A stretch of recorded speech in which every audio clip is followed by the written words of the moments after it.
Donc, on va voir maintenant d'une manière détaillée un petit peu quels sont les principaux documents nécessaires pour la préparation et la production des déclarations de revenus. Tout à l'heure, je vous ai demandé de m'écrire quels sont les documents. Ben, vous m'avez dit T4, relevé 1, les factures, NAS, relevé frais de garde, reçu de dons, avis de cotisation, bail, frais de déménagement, frais médicaux, statut, preuve d'adresse, etc. On va en discuter. Et je vous ai demandé quels sont les revenus à déclarer. Ben, j'ai pris note comme salaire, bourse, revenus d'intérêt, PCU, allocation pour enfants, etc. Ça, j'ai des commentaires là-dessus. On commence par les documents. Les documents pour comme j'ai dit, la fiche de paie, je ne veux pas utiliser la fiche de paie comme document parce que, comme j'ai dit tout à l'heure, chaque employeur, il doit, euh, il doit envoyer à ses employés des relevés du Québec et des foyers du fédéral. Le T4, revenu d'emploi pour le fédéral et relevé 1 pour le Québec. Euh, il y a aussi, vous avez écrit les factures. Pour les factures, on peut utiliser les factures ou bien les reçus pour les particuliers en ce qui concerne les frais médicaux, ou bien, c'est simple maintenant, vous pouvez aller chez une pharmacie, ta pharmacie, la pharmacie avec laquelle tu prends, tu es habitué à prendre des médicaments chez elle, cette pharmacie-là, elle va vous imprimer une situation RECAP annuelle où c'est indiqué le montant des frais médicaux et le montant que vous avez payé, ta part, et la part de la RAMQ si vous n'avez pas une assurance privée ou bien une assurance collective. Vous m'avez écrit le NAS, c'est normal, il faut avoir le NAS. Le relevé des frais de garde, le relevé 24 aussi, on va le voir, oui, ça fait partie des documents. Vous m'avez écrit reçu de dons, effectivement, mais le don, il faut qu'il soit remis par une association avec non lucratif enregistrée, pas n'importe quel organisme de bienfaisance. Il faut qu'il soit enregistré et l'enregistrement se fait auprès du Revenu, Agence Revenu Canada, et du fédéral. OK? Euh, vous m'avez dit aussi avis de cotisation. Effectivement, il faut toujours demander l'avis de cotisation de l'année passée. Tout à l'heure, on a discuté à propos de l'avis de cotisation, qui est un résumé récapitulant ce que vous avez déclaré et qui est établi, envoyé par Agence Revenu Canada au niveau fédéral et aussi par Revenu Québec au niveau provincial. Pourquoi vous allez demander un avis de cotisation de l'année passée? Parce que dans l'avis de cotisation, il y a des informations dont vous aurez besoin. Par exemple, j'aurais besoin de voir quels sont les montants des frais de scolarité que vous avez payés dans le passé et que vous aviez le droit de reporter parce que c'est reportable et transférable. J'aurais besoin de votre avis de cotisation si jamais si vous avez des intérêts sur les prêts pour études qui sont reportables juste 5 fois. J'aurais besoin de votre avis de cotisation pour voir si vous avez, pour voir le maximum de régime enregistré d'épargne retraite, etc. Donc, il y a pas mal d'informations qui se trouvent sur l'avis de cotisation et que vous allez utiliser pour préparer la déclaration de votre client. Vous m'avez écrit ici le bail. Le bail, vous n'avez pas besoin de bail. Pourquoi? Parce que vous avez, il y a quelqu'un qui a écrit le relevé 31. Le relevé 31, on va le voir, ça aussi concerne le logement. C'est le propriétaire ou bien le locateur qui va remettre au locataire un document euh, euh, aux occupants de son logement, de son local, et sur lequel il est écrit un numéro qu'il faut le saisir. avec l'adresse et le nombre d'occupants, le nombre de personnes qui occupent le local en question. Et ça, c'est pour calculer ce qu'on appelle le crédit d'impôt pour solidarité, qui est composé par 3 composantes. Il y a le loyer, il y a la TVQ et la résidence nordique, au nord, l'éloignement. Ça, on va le voir après. Vous m'avez écrit frais médicaux. Effectivement, les frais médicaux, il y a un plafond, donc de 3% des revenus nets. Ça, on va le voir après. Ben, ce n'est pas tous les frais médicaux. Il y a une liste des frais admissibles et des frais qui ne sont pas admissibles. Frais de déménagement. Frais de déménagement, effectivement, il y a des conditions. Il faut que vous avez déménagé dans un périmètre de 40 km et c'était une nécessité de travail. Facture Hydro-Québec, téléphone, tout ça, on n'avait pas besoin de ces documents-là, sauf si vous êtes en affaires, si vous êtes un travailleur autonome, et on va voir quelle est la part d'utilisation personnelle et la part d'utilisation professionnelle. C'est comme les carburants, tout ce qui est dépenses personnelles et les dépenses engagées pour gagner un revenu, il faut séparer entre le personnel et le professionnel. Tout ça, on va le voir dans le dernier bloc réservé aux travailleurs autonomes. Je vous ai préparé pas mal de cas concernant travailleurs autonomes, comme par exemple les garderies, les prestataires de services, revenus de location, chauffeurs et coiffeurs. Donc, des cas qu'on rencontre et souvent vous allez les traiter, c'est vous allez faire les déclarations des revenus pour des clients. Statut de la personne. Le statut de la personne, ça, vous allez le voir juste avec la discussion, vous allez savoir est-ce qu'il doit faire une déclaration d'impôt ou non. Et juste sur la base de documents, vous allez le savoir. Est-ce que c'est un résident, non résident, etc. Revenu, preuve d'adresse. Généralement, on ne demande pas la preuve. OK? Quand il va remettre le relevé 31, remis par le locataire, le propriétaire du logement, ben, l'adresse est là. Sauf vous allez lui demander, est-ce que l'adresse qui a été déclarée l'année passée est la même que celle que vous avez déclarée en 2000, pour 2020? S'il y a un changement, je vais vous montrer qu'est-ce qu'il faut faire. Vous m'avez écrit T2202A, ça c'est le document que vous allez télécharger de votre établissement scolaire, université, collège, secondaire, avec le relevé 8, c'est les frais de scolarité. Quoi d'autre? Relevé de la bourse aussi, T5, T2, T3, etc. Relevé 2, relevé 3. Maintenant, en ce qui concerne les différents revenus que je vous ai demandé de m'énumérer les différents revenus. Il y a une question pour les gens handicapés.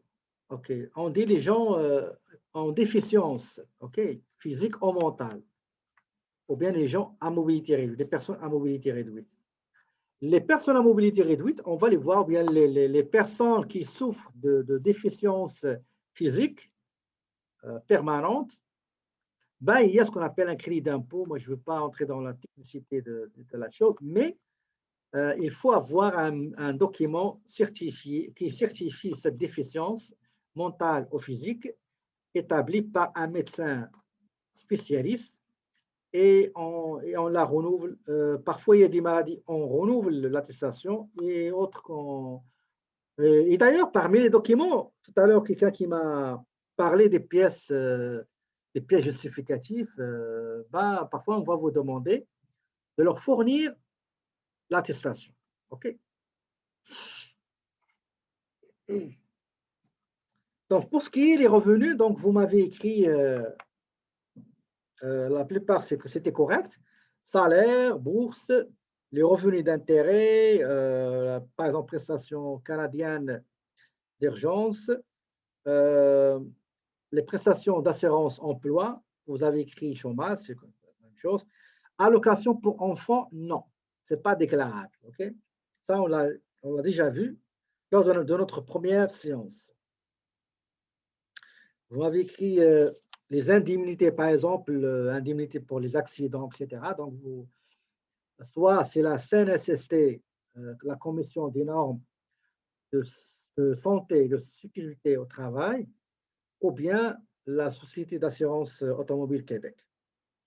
Revenus étrangers, exactement, les revenus provenant de l'étranger aussi. Allocation pour, ah oui, pour la francisation aussi, vous savez, quand on fait les cours de francisation temps plein, c'est soit 12 heures par semaine, 12, 9, c'est 25 heures par semaine, pardon. On vous donne par semaine, je crois, 185, plus les frais de garde, etc. Et les frais de transport aussi remboursés. Temps partiel, c'est soit 12 heures, 9 heures, 6 heures, 4 heures, ça c'est partiel. Vous aurez, je crois, 15 dollars, je crois, je ne me rappelle pas, 85 dollars, je crois, par la semaine, si je ne me rappelle pas. Si je me rappelle bien. Donc, aussi, on va vous remettre une allocation, un document qui prouve tout ça. Placement et investissement, effectivement, les dividendes, etc., tout ça, c'est un revenu financier. On avait écrit aussi l'aide sociale, effectivement, etc. Donc, écoutez, tout ce que vous m'avez écrit, c'est correct, bravo. Donc, vous m'avez épargné pas mal d'explications. Donc, il y a quelqu'un qui a levé sa main. Attendez, je vais vous donner la parole tout de suite. Il y a quelqu'un qui m'a écrit relevé bancaire comme document. Très bien.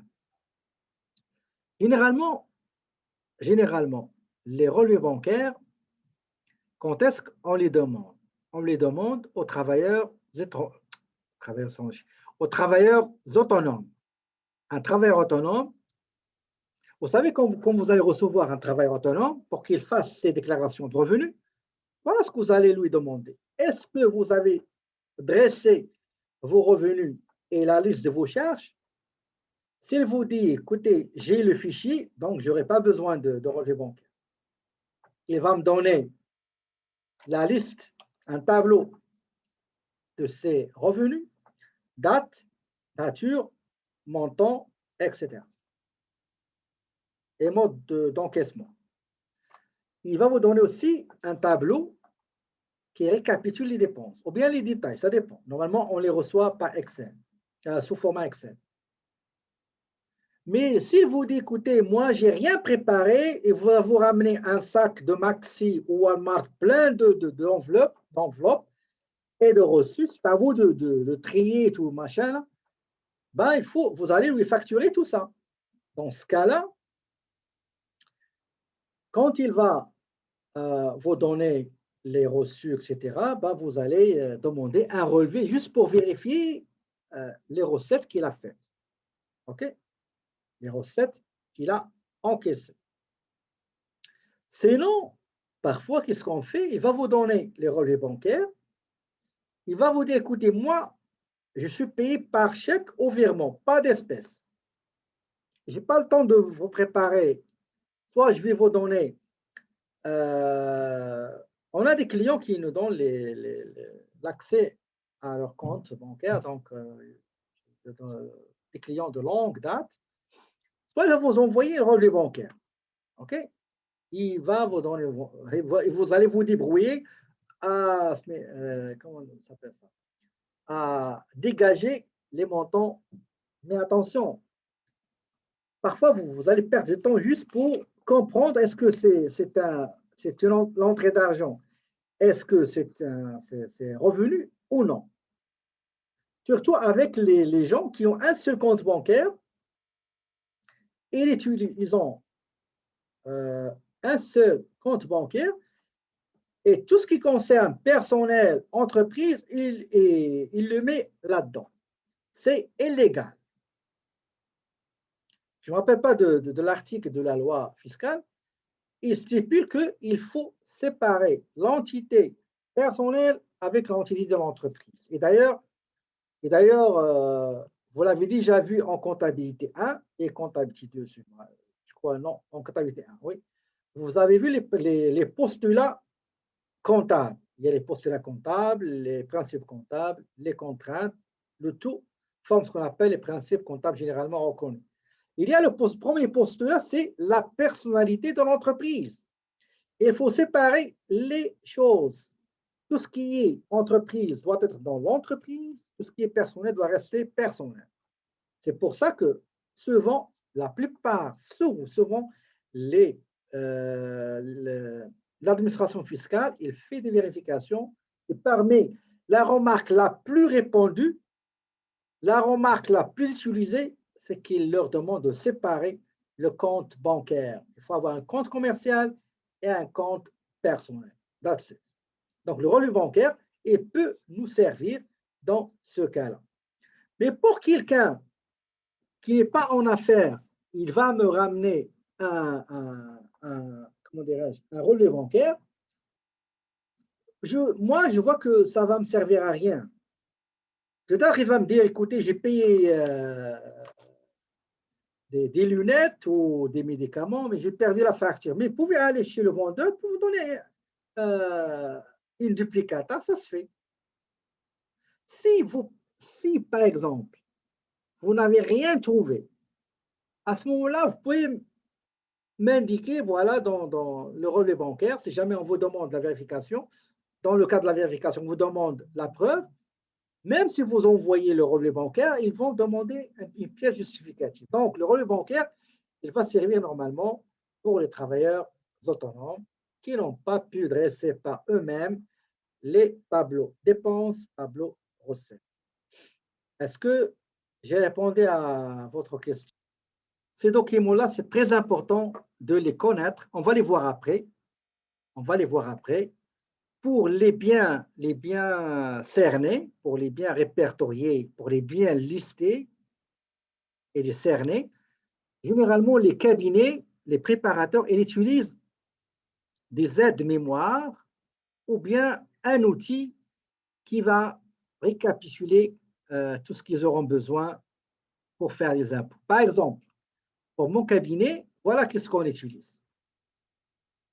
On a une fiche qu'on appelle, attendez, je vais vous montrer celle qui est en français. OK. Par exemple, celle-là. OK. Je l'ai appelée fiche à remplir en caractère d'imprimerie. OK. En lettres moulues. Il y a 2 pages. Donc, les assistantes ici, ils vont les utiliser. Est-ce que c'est un nouveau client ou bien ancien? Donc, si c'est ancien, on va juste actualiser ces informations-là. Identification du contribuable. Nom, prénom, ça ne change pas. L'adresse, oui. Téléphone aussi, courriel aussi, ça se change. L'identification, s'il est marié, donc conjoint, ou bien conjoint de fait. À actualiser, peut-être qu'il va changer de conjoint. Quoi d'autre? S'il a des enfants, est-ce qu'il y a des changements? Est-ce qu'il y a d'autres enfants ajoutés ou bien réduits? Ça dépend. On met les enfants, le nom, prénom, date de naissance. Ici, on va mettre, est-ce que c'est un nouvel arrivant? Oui. Quand est-ce qu'il est arrivé? C'est très important. Vous allez le savoir pourquoi on fait ça. Et au 31-12, il était dans quelle province ou quel territoire? Est-ce qu'il est citoyen canadien? Etc. Là, il y a la liste des documents qu'on va demander. Donc, il y a le relevé 1, le fédéral, le T4, relevé 2, etc. Donc, tout ça, là, on va le cocher. Une fois on a un document, on le coche ici, à droite, ici. D'accord? On pose aussi des questions concernant la RAMQ, s'il n'a pas une assurance privée, c'est dans l'assistance sociale, de quelle période à quelle période. S'il y a des frais de scolarité, ça l'a reporté pour le Québec et pour le fédéral parce que ce n'est pas la même chose. Et toujours, on va se baser sur, pour tout ce qui est reporté des années antérieures, on va se baser sur l'avis de cotisation. C'est pour ça qu'on exige l'avis de cotisation. D'accord? Et enfin, on va mettre sur la fiche le résultat de la déclaration, de calcul, de la préparation de sa déclaration de revenus. Est-ce qu'il y aura un remboursement ou bien une somme à régler? reçu-le, transmis-le, l'envoi d'une copie, quand est-ce qu'on envoie une copie au client, quand est-ce qu'on a remis le dossier, il a été reçu par qui, remis par qui et préparé par, donc on va l'ajouter, et les honoraires, d'accord, le montant, date de paiement, le mode de paiement. Est-ce que c'est par Interac, est-ce que c'est par carte débit, carte crédit, comptant, etc. Les avis de cotisation, toujours il faut les demander, d'accord? Est-ce que vous avez des questions à propos de ce tableau-là?